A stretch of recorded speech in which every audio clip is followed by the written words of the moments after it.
Hi friends, welcome to మా హనీయం. ఇవాళ వీడియోలో చికెన్ కర్రీ చూద్దాము. అరకిలో చికెన్ తీసుకొని శుభ్రంగా కడిగిన తర్వాత 5 ఉల్లిపాయలు 3 పచ్చిమిరపకాయలు చిన్నగా కట్ చేసుకోవాలి. స్టవ్ ఆన్ చేసుకొని గిన్నె పెట్టేసుకొని 3 టేబుల్ స్పూన్ల ఆయిల్ అనేది వేసుకొని ఆయిల్ వేడైన తర్వాత ఇప్పుడు కట్ చేసుకున్న ఉల్లిపాయలు పచ్చిమిరపకాయలు ఇందులో వేసేసుకోవాలి. ఉల్లిపాయలు ఫ్రై అయిపోయిన తర్వాత లైట్ గోల్డెన్ కలర్ వచ్చిన తర్వాత ఇప్పుడు ఇందులో చికెన్ని ఇందులో వేసేసుకోవాలి.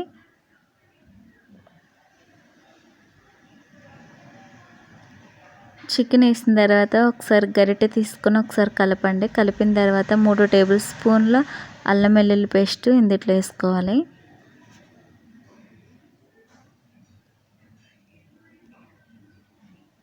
ఒకసారి కలపండి మొత్తం కలిసేలాగా. ఇప్పుడు మూత పెట్టేసేయండి. 2 నిమిషాల పాటు ఇలానే మగ్గనివ్వండి.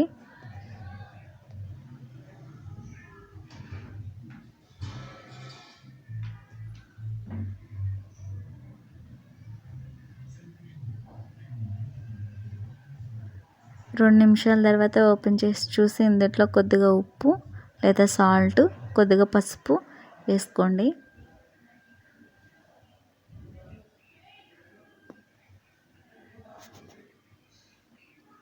ఒకసారి కలుపుకొని మూత పెట్టేసేయండి.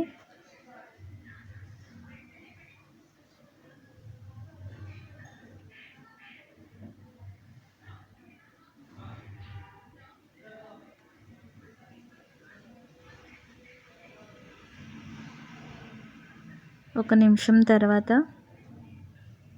మధ్యలో ఒకసారి ఓపెన్ చేసి చూసి 2 పెద్ద సైజు టమాటాలు తీసుకొని చిన్నగా కట్ చేసుకొని వేసుకోండి.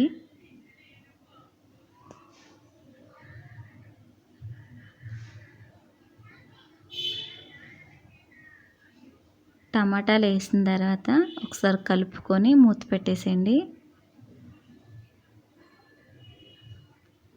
మూత పెట్టేసిన తర్వాత మధ్యలో ఒకసారి చూసుకొని టమాటాలు ఉడికిన తర్వాత ఇలా టమాటాలు ఉడికిపోయిన తర్వాత ఇప్పుడు ఇందులో సాల్ట్ అనేది వేసుకోండి తగినంత. ఇందాక మనం సాల్ట్ వేసాం కాబట్టి ఇప్పుడు చూసుకొని వేసుకోండి. పసుపు కూడా కొంచెం వేసాం కాబట్టి ఇప్పుడు కొంచెం వేసుకోండి.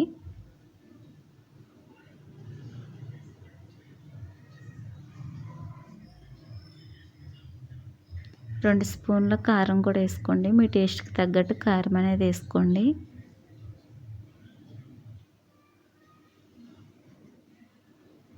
ఇవి వేసిన తర్వాత ఒకసారి కలుపుకొని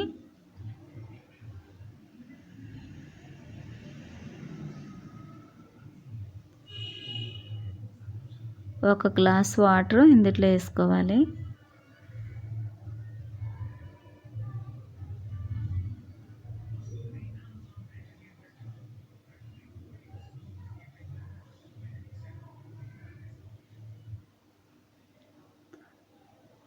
వాటర్ వేసిన తర్వాత ఒకసారి కలుపుకొని మూత పెట్టేసేయండి.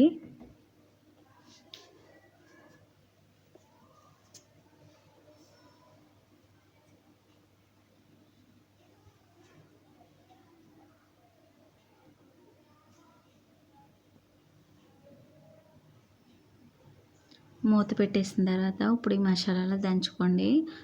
1 స్పూన్ ధనియాలు, అర స్పూన్ జీలకర్ర, చిన్న చెక్క, 4-5 లవంగాలు, 2 యాలకులు, 4-5 ఎల్లుల్లిపాయలు ఇవి దంచుకున్న తర్వాత ఒకసారి కూర చూద్దాం ఎలా ఉందో. వాటర్ అనేది ఎక్కువ ఉండి ఒకసారి కలుపుకొని మూత పెట్టేసేయండి. ఇంకాస్త దగ్గరికి అయిన తర్వాత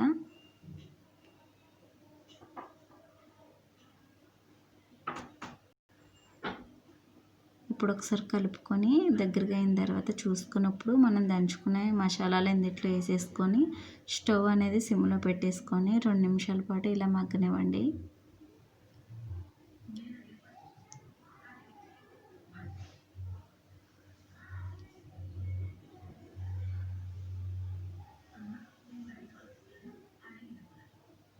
మూత పెట్టేసిన తర్వాత ఫైనల్గా కొత్తిమీర వేసుకొని 2 నిమిషాల తర్వాత స్టవ్ ఆపేసేయండి.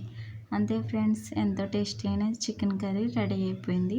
మీకు నచ్చితే మీరు తప్పకుండా ట్రై చేసి మీకు ఎలా వచ్చింది అనేది కామెంట్ పెట్టండి. నా ఛానల్ కనుక మీరు ఫస్ట్ టైం చూసినా మీకు నచ్చినా సరే సబ్స్క్రైబ్ చేసుకోవడం మాత్రం మర్చిపోకండి. మీకు నచ్చితే కనుక లైక్ చేయండి, షేర్ చేయండి, మీ ఫ్రెండ్స్కి, మీ ఫ్యామిలీ మెంబర్కి షేర్ చేయండి. Okay friends.